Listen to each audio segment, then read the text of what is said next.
Well, I wasn't going to be here long.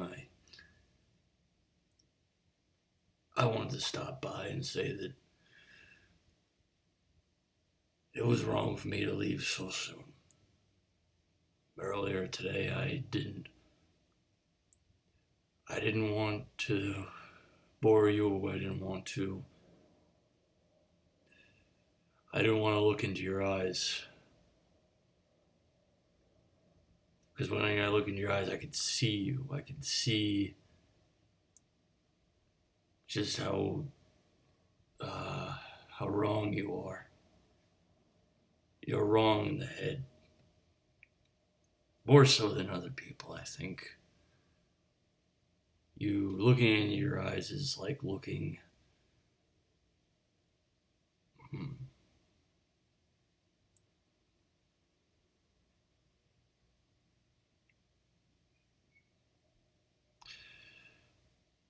I can't stop speaking right now, and I won't pause for very long. For the next few moments, no matter if I say anything idiotic, there's nothing in my head. Everything has been corroded, dissolved. My throat is gone. My desires are supplanted. With what, really? I mean, supplanted means that you're replacing something. It was like some cartoon I saw. They used supplanted in a sort of racist, xenophobic way. They said that the native population of their country was being supplanted by, well, what they called an invading force, but was really immigrants. Immigrants. Immigrants? Immigrants. Well, so there they were. That was a good film. It ended with the man shooting himself in the mouth so that his information inside of his head would be lost forever. I don't know why. I mean, he held the revolver to his cheek and blew out his teeth. And then they ran over him saying, we must get the information from his head before he whites out, which means that he'd be obliviated. Some people would say blackout because they equate nothingness to blackness, but really any sort of monochrome would be nothingness, right? You need a difference to really mean anything. They say that existence is just an ocean with ripples. I got that from some sort of comic or some sort of, no, it was a cartoon, another cartoon. You see, cartoons is what I make. They're all I do, really.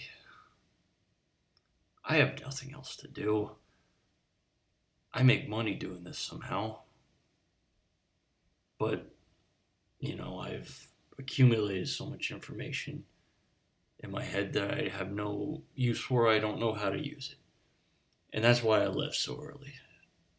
That's why I left before we really began our conversation, because all the information that I've gathered in my 28 years, I don't know how to implement it. It's like when you see something really cool at the store, something really keen, something that you think would be very fun to use. But then you get it and you don't know how to use it. It is a terrific, wonderful, beautiful implement, but you don't know how to use it, so it sits disused in the corner of your room. And you look at it and you think, not only did I waste my money purchasing that needed material to be made. It needed plastic, it needed metal. Someone needed to mine that metal. Someone needed to synthesize that plastic. Hundreds of people probably put a whole lot of work into making that. And the earth took a toll from that. The synthesis of the plastic from the petroleum. It hurt us. It hurt everybody. Well, not everybody. There's some people that benefited from it. A very small amount. For one, I did. Now I have something that I didn't have earlier on. I have a little shameful reminder in my room. I look at it every once in a while and I think, now there's something that's been given to me that I took very little heed of. Oh, brother. Well, we've only talked for 6 minutes now, and I've really taken up most of the conversation. And really, I find speaking to be a tedious thing. Not with you. No, you're actually a very fascinating person, and I like you in every way. You're a lovely person. You're actually a pleasure to be around. Me, I don't have a lot of confidence in myself, and you might tell me that I'm a pleasant person, and I might be a pleasant person, but I can't speak to you. I don't like speaking to you. I don't like you. No, that's not true. I love you. I love you so much. That sounded insincere, didn't it? By Joseph, by Jasper. Oh, Crimson. Well, I'd like to thank you for coming by the Jefferson Avenue Waystation. It's a pub we have here. Yeah, we serve all stouts, just all very thick, syrupy stouts. The type that you'd like to drink from a small glass because it's just so strong. You take a little sip of it every few minutes and you say, boy, that is a concentrate. That is a concentrate of near liquor. But actually, it's a type of oat. They took the oat, they put it into a mash with water, they fermented it, and then it became like a tar. And you are drinking that tar. So think to yourself when you leave this way station that you could fall down on the road and become just part of the MacAdam. Just be like, I am part of you now, MacAdam. I'm your being. I will bind your gravel. I will be you forever. I will incorporate my being as a medium, a binding mortar. At that point, you won't have to speak anymore, because you cannot be a living person while being a binding bitumen to the gravel. You know, that's, my parents tried to teach me that. They said that to be living, you can't be merely tar running through the cracks. You must be the rocks themselves. It's the rocks that hold together. I mean, I remember when we, back in the Great Peninsula of Italy, are not so great anymore, they had a volcano that produced this dust that if you added water to it, it would become an indestructible solid. And that's what they called it, adamant. And they made buildings out of this adamantine structure. And the buildings extended miles deep into the earth. Enormous cyclopean ruins, and they needed them because they were tall. Each one of them were 20 feet tall. And they spoke in psychic vibrations. And to hear it, for a normal person to hear it, it wouldn't kill them, but it would render them immobile and catatonic forever. And that's what they did. They went over to the Germanic tribes and the Teutons and the Hittites and the Punics, and they shouted them down with their horrible psychic language, and they used them as human furniture. They would have them, pose in different ways, and they paint them with molten copper, and they'd say, "Look at our little statues. Look at these lovely statues." And the word became corrupted over time to mean that we eventually started calling them sculpture. It was like a game of telephone, down the telephone wire. That used to be just called telephone, but it became down the telephone wire, and then it became over the garden wall, and then it became Stretch Armstrong. Forgive me. I don't want you to leave the Waystation now. Now that I regretted leaving the conversation early last time, and now I can see why I really did enjoy this conversation last time. Maybe it wasn't as quick as I remember. I think it's because I didn't look at my phone. When you look at your phone, time stops. And then you think, oh, life must be so short. Life must be just a drag on your brain. Those things aren't the same at all. I was going to say two redundant things to try to make an excellent point, but I ended up contradicting myself. And because I wasn't redundant, I didn't have a cohesive point. Oh, bother. You see, I'm able to do this right now because my wife's not here, and I'm speaking in an extemporaneous way because I know she won't hear me and ask me what I'm doing and fully support me in my creative endeavor to do so. But I'm kind of looking. I'm hoping she'd come soon because I could say, "Oh, hello, honey. Hi. Hey, hey, you want to go home?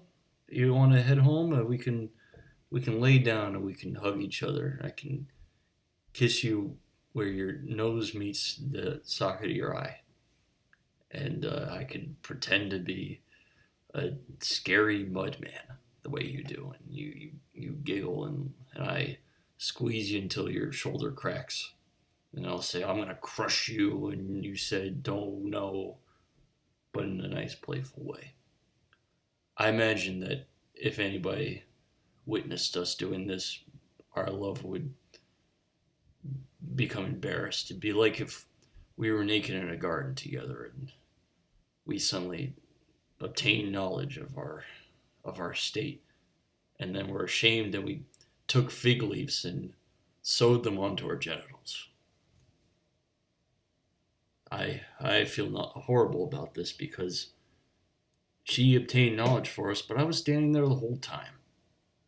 I was looking right at her as she ate that apple, and I did nothing. I knew there was going to be punishment for it, but I was confident about it. I was confident that she knew what she was doing. And to this day, I don't really know if she knew what she was doing or not. People can say that she made a horrible mistake, but did she? Well, no.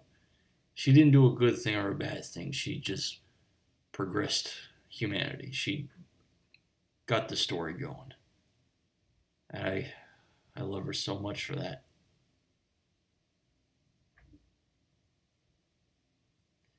Now, you see, I can't feel a strong emotion and speak at the same time, so that's why there was a pause there. My heart was welling, and oh, God damn you. Oh, God damn you to hell for bringing this back in my head. I was free in your presence. I was looking at you and I said, "Oh, I could just go on because this person has an empty head." I don't mean that. I don't mean you're an idiot. I don't mean you're stupid. I mean that there isn't there isn't a magical spirit inside of you. I can't cast a spell on you so that when I kill you, your soul flies out of you and into a magical gem in my pocket. Your mind is just a pattern. It isn't really a thing. Your soul exists, but it isn't matter or energy. You could say it's a combination of the two put into a pattern, but really, killing you would not take away any of that matter or energy that is your spirit. It would just disrupt the pattern. A pattern that needs to be maintained through specific combinations of specific matter and specific energy. I'm going to just say specific over and over again until your ears just fatigue. They fatigue away. Fatigue away being a product that the Waystation is going to start selling very soon, because the macadam we sell out of these taps, it makes people very tired. Just finishing half of a glass, or we call it a tib. It's an old it's a half of a gerb. When you pour a gerb in, someone gets very tired and they need fatigue away. Which, if you are in the army and you drink fatigue away, your clothing disappears and you're discharged because of sexual assault. That's horrible. That's rotten. That's a rotten thing to say. I'm just kidding. We support the troops. Unless they start killing people, then we eject them from the establishment and say no more murdering. Did you murder in your past? Well, I'm sorry you were compelled to do that. I think it was a bad decision for you to put yourself in that position. I understand that you think it was noble to do such a thing, and it probably wasn't an easy thing to do, but get out. Hey, you in the back, wearing the hat, get out. You, an overweight man with the shirt that doesn't fit, get out. No, you didn't do anything wrong. It's just I'm going to bed pretty soon. And I don't want anybody in this station. Oh, do you hear that?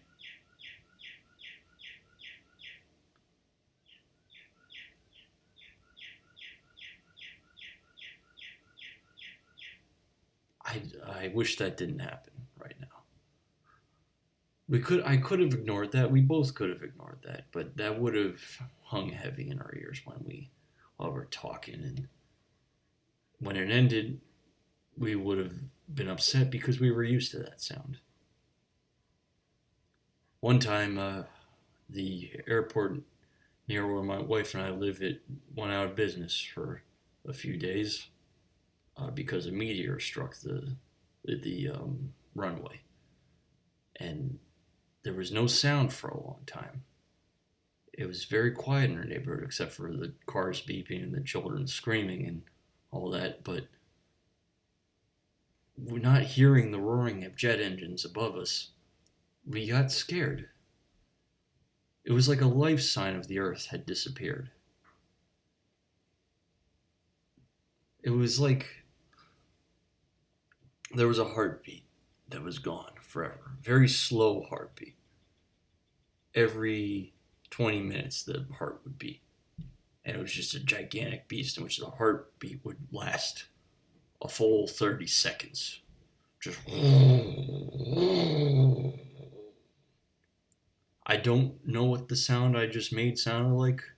In my own head, it sounded like a whirring top.